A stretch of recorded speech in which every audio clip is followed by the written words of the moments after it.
Alright mga kapalibot, nandito tayo ngayon sa isang kabina ng pasahero para i-fix itong fridge nya. Ang complaint niya is barado daw yung drain.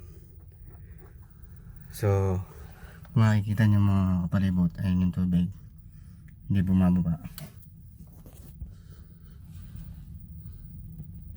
Ayan. So gagawin natin ngayon, tutusukin natin yan kung barado siya sa loob.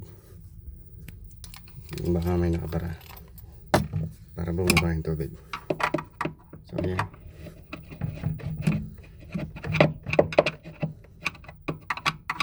binubukas mga kapalibot. Yan. So itong fridge na to, mga ano lang to, mga disposable fridge. Ammonia ang nagpapalamig dito mga kapalibot. Ayan, Dometic. Kung makikita nyo, hanggang ano lang to. Dito sa loob nito, meron siyang thermodisc dyan. Tapos ito yung thermostat niya dyan. Ibig sabihin niya, nakapull na siya yung setting niya. So ayan mga kapalibot, nakikita nyo, bumaba yung tubig. Wala na siyang tubig ngayon kasi may nakabara. Ito,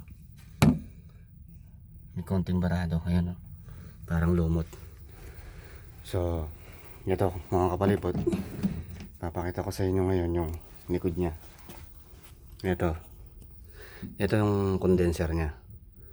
So ito, pinapalitan lang to.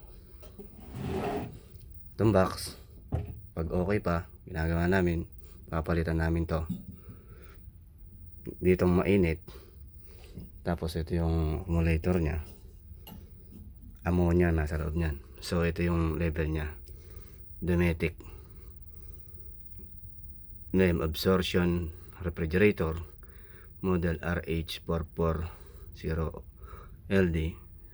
Tapos yung series number, volume, input voltage 220 siya, 50 to 60 Hz, 65 watts.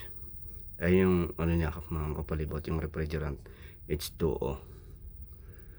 So ito, pag hindi na umiinit o pag hindi na lumalamig itong fridge, gawin nyo lang, ginagawa namin, tinataob namin to. Tapos tinataob namin ng mga isang oras o kaya isang araw. Tapos aalugin namin yan hanggang sa testing namin. Pag lumalamig,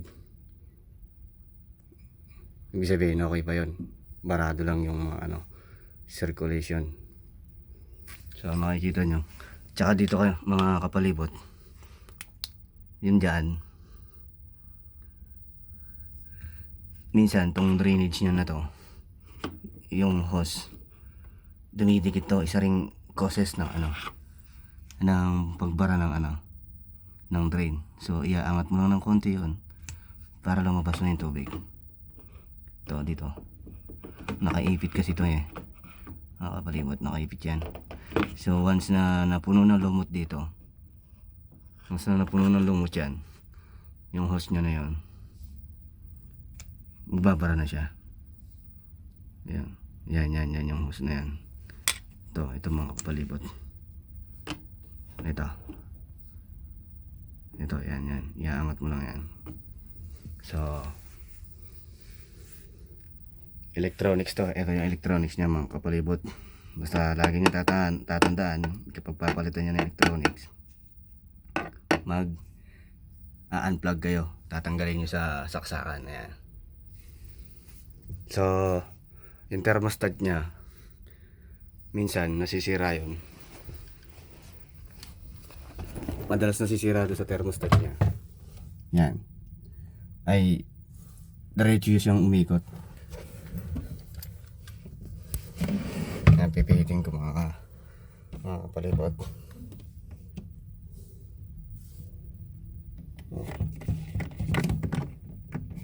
Kung nakikita nyo, so ibig sabihin yan, okay pa yan, nasa patay siya ngayon, naka-off position.